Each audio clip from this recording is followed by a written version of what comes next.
দিয়েছে আজ কালীঘাট অভিযানের ডাক। অবিলম্বে সুপ্রিম কোর্টে ডিএ রায় কার্যকরের দাবিতে কালীঘাট অভিযানের ডাক সংগ্রামী যৌথ মঞ্চ সহ সরকারি কর্মচারীদের একাধিক সংগঠনের। মেট্রো চ্যানেল থেকে মিছিল আন্দোলনকারীদের সেই ছবি আপনাদের সামনে তুলে ধরছি। অবিলম্বে ডিএ কার্যকর করতে হবে সুপ্রিম কোর্টের নির্দেশ অনুযায়ী, আর সেই দাবিতেই কালীঘাট অভিযানের ডাক সংগ্রামী যৌথ মঞ্চ সহ সরকারি কর্মচারীদের একাধিক সংগঠনের। সরাসরি আমাদের প্রতিনিধি সুকান্ত মুখোপাধ্যায় আমাদের সঙ্গে রয়েছেন। সুকান্ত, আমরা ইতিমধ্যেই দেখতে পাচ্ছি যে একাধিক সংগঠন, সরকারি সংগঠন এবং সংগ্রামী যৌথ মঞ্চ তাদের মধ্যে রয়েছে, এবং সেই সংগঠনে যারা রয়েছেন সদস্যরা এক এক করে বিভিন্ন জায়গায় তারা মিছিল করছেন, কালীঘাটের দিকে এগিয়ে চলেছেন। ঠিক কি ছবি এই মুহূর্তে? দেখো, ধর্মতলার একটা নির্দিষ্ট যে প্লাঙ্ক রয়েছে সেটা পুরোপুরি বন্ধ করে দেওয়া হয়েছে, এবং দেখা যাচ্ছে যে আজকে এই যে সংগ্রামী যৌথ মঞ্চ ছাড়াও আরও একাধিক সংগঠন, সরকার বিরোধী যে সমস্ত সংগঠন রয়েছে সরকারি কর্মচারীদের, সেটা শিক্ষক সংগঠন, শিক্ষাকর্মীদের সংগঠন এবং যারা অনিয়মিত রয়েছে তাদেরও সংগঠন, সব মিলিয়ে তারা কিন্তু আজকে এখানে সমবেত হয়েছেন। এবং পূর্ব ঘোষিত তাদের যে পরিকল্পনা, অর্থাৎ মেট্রো চ্যানেলে তারা সমবেত হবেন এবং সেখান থেকে তারা সেই মিছিল শুরু করে কালীঘাটের উদ্দেশ্যে যাবেন। আমরা দেখতে পাচ্ছি সেই মিছিল কিন্তু ইতিমধ্যে শুরু হয়ে গিয়েছে, এবং ধর্মতলার একটা পার্ট যা সেন্ট্রাল এভিনিউকে কানেক্ট করে মূল ধর্মতলার সাথে, সেই রাস্তা পুরোপুরি বন্ধ করে দেওয়া হয়েছে। এবং সেখান থেকে মিছিল বিভিন্ন জায়গা থেকে এসে জড়ো হয়েছে। কেউ হাওড়া থেকে আসছেন, কোনো মিছিল একেবারে হাজরা থেকে, বা কোনো মিছিল শিয়ালদা থেকে এসেছে, এবং সেই সমস্ত মিছিল কিন্তু এইখানে এসে তারা গ্যাদারিং করছে বা সমবেত হচ্ছে। এখান থেকেই তারা কিন্তু কালীঘাটের উদ্দেশ্যে যাবেন। যদিও পুলিশ সূত্রে যেটা খবর যে পুলিশের কিন্তু কোনো রকম অনুমতি নেই আজকে তাদের এই মিছিলে বা এই সমবেত হওয়ার ক্ষেত্রে, সে স্বাভাবিকভাবে তারা কিছু দূর যাওয়ার পরে তাদেরকে আটকাবেন। আমরা ইতিমধ্যে দেখতে পাচ্ছি যে সেখানে একের পর এক সদস্য তারা এসে উপস্থিত হয়েছেন, তাদের হাতে তাদের ব্যানার রয়েছে, তাদের সংগঠন রয়েছে, এবং তারা সেই সমস্ত ব্যানার সংগঠন নিয়ে তাদের যে সমস্ত দাবি দাবা রয়েছে সেই সমস্ত দাবি দাবা নিয়ে তারা এগিয়ে চলেছেন।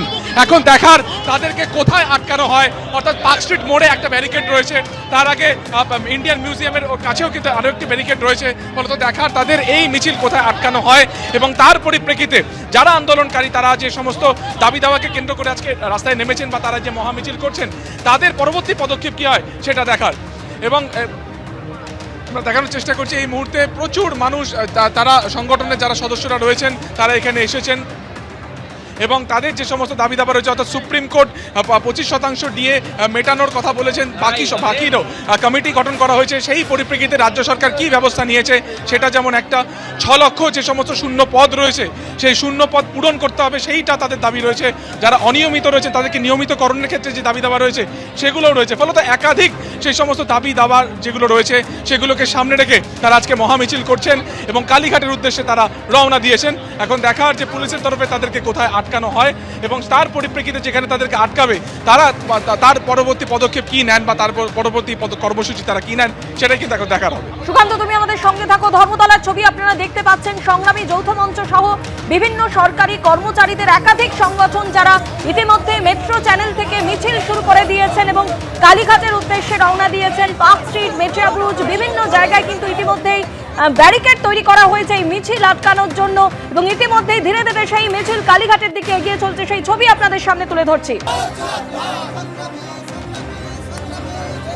পুলিশকে জিজ্ঞাসা করুন যে স্বাধীন ভারতে রাইট টু প্রোটেস্টের যে মৌলিক অধিকার, সেই অধিকার প্রয়োগ করার জন্য পুলিশের অনুমতির কিসের প্রয়োজন।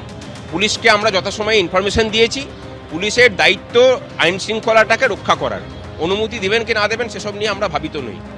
মানে মিছিল আজকে হবে, আর অনুমতি নিয়ে যদি মিছিল করতে হতো তাহলে তো ভারতবর্ষ কোনোদিনই স্বাধীন হতো না। আর অনুমতির প্রয়োজন নেই, আমরা বললাম তো। মানে রাইট টু প্রোটেস্টের আমাদের যে অধিকার আছে আমরা সেই অধিকারটুকু প্রয়োগ করছি, এর বাইরে কিছু না। সরাসরি ধর্মতলা থেকে আমাদের আরো দুই প্রতিনিধি রয়েছেন, অর্ণব মুখোপাধ্যায় এবং রুমা পাল। অর্ণব, তোমার কাছে আসবো। আমরা সংগ্রামী যৌথ মঞ্চের আহ্বায়ক ভাস্কর ঘোষের বক্তব্য শুনলাম। তারা কিন্তু তাদের দাবিতে অনড়, তারা বলছেন তারা মিছিল করবেই, কিন্তু ইতিমধ্যেই ধর্মতলায় মেট্রো চ্যানেল থেকে যে মিছিল শুরু হয়েছে, মিছিল আটকানোর জন্য বিভিন্ন জায়গায় ব্যারিকেডও তৈরি করা হয়েছে। ঠিক কি পরিস্থিতি এই মুহূর্তে? ও সদস্যরা কি সিদ্ধান্ত হলো আপনাদের? আমাদের সিদ্ধান্ত স্থির আছে যে আমরা কালীঘাটে যাব। এবারে পুলিশ আটকানোর চেষ্টা করুক, আমরা দেখছি কি করা যায়। আপনারা কি এই ডরিনা ক্রসিং এর সামনেই তাহলে অবস্থান করবেন? পুলিশই তো বাধ্য করছে যে এখানে অবস্থান করতে, আমরা তো অবস্থান। পুলিশ তো আপনাদের জন্য ব্যারিকেড করে হচ্ছে ইন্ডিয়ান মিউজিয়ামের কাছে, কিন্তু আপনারা কি তত দূর অব্দি যাবেন না ডরিনা ক্রসিং এ? আমাদের তো ওখানে যাওয়ার ব্যারিকেডটা তুলে নিলেই আমরা যাব। আমরা এখানে তো পুলিশকে খবর পাঠিয়েছি যে আপনারা ওখান থেকে ব্যারিকেড তুলুন, নাহলে আমরা এগিয়ে যাব। দেখা যাক পুলিশ কি করে। অবশ্যই এখানে আরো সংগ্রামী যৌথ মঞ্চের যারা নেতৃত্ব তাদের সঙ্গে কথা বলবো। আপনাদের আপনাদের আপনারা কি সিদ্ধান্ত নিলেন যে ওখানে ব্যারিকেড করেছে ইন্ডিয়ান মিউজিয়াম, সেই অবধি যাবেন না ডরিনা ক্রস? আমাদের ওই ব্যারিকেড তুলতে হবে। আমরা যে পুলিশের কাছে ইনফরমেশন দিয়েছিলাম, আমরা কালীঘাট চলো হাজরা পার্ক পর্যন্ত যেতে চেয়েছি। আমরা সুশৃঙ্খলভাবে হাজরা পার্ক পর্যন্তই যাব। পুলিশকে ব্যারিকেড তুলে আমাদের হাজরা পার্ক পর্যন্ত যাবার ব্যবস্থা করতে হবে, না হলে আমরা এখানেই অবস্থান করব। তাহলে তো ডরিনা ক্রসিং অবরুদ্ধ থাকবে। থাকবে। পুলিশ প্রশাসনকে আমরা সহযোগিতা করতে চেয়েছি। পুলিশ প্রশাসনের দায়িত্ব আমাদের সাথে সহযোগিতা করা, তাদেরও ডিএ বাকি, এটা বুঝতে হবে।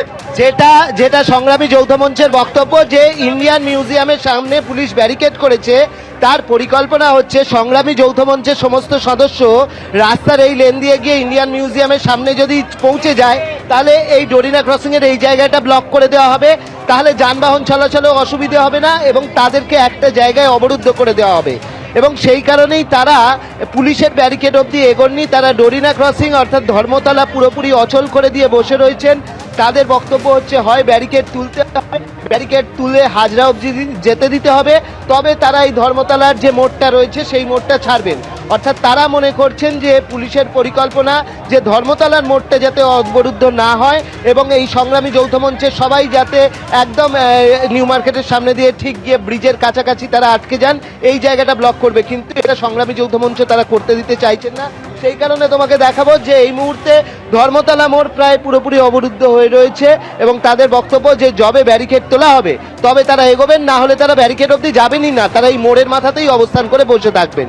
এই নিয়ে একটা কিন্তু টালবাহানা শুরু হয়েছে এবং নিজেদের দাবিতে সংগ্রামী যৌথ মঞ্চের যারা রয়েছেন, যারা নেতৃত্ব রয়েছেন, তারা অনড় রয়েছেন। অর্ণব, তুমি ওদের সঙ্গে থাকো।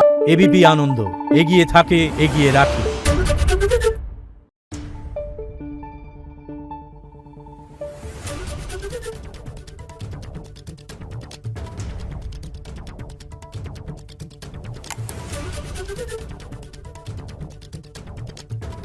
Thank you.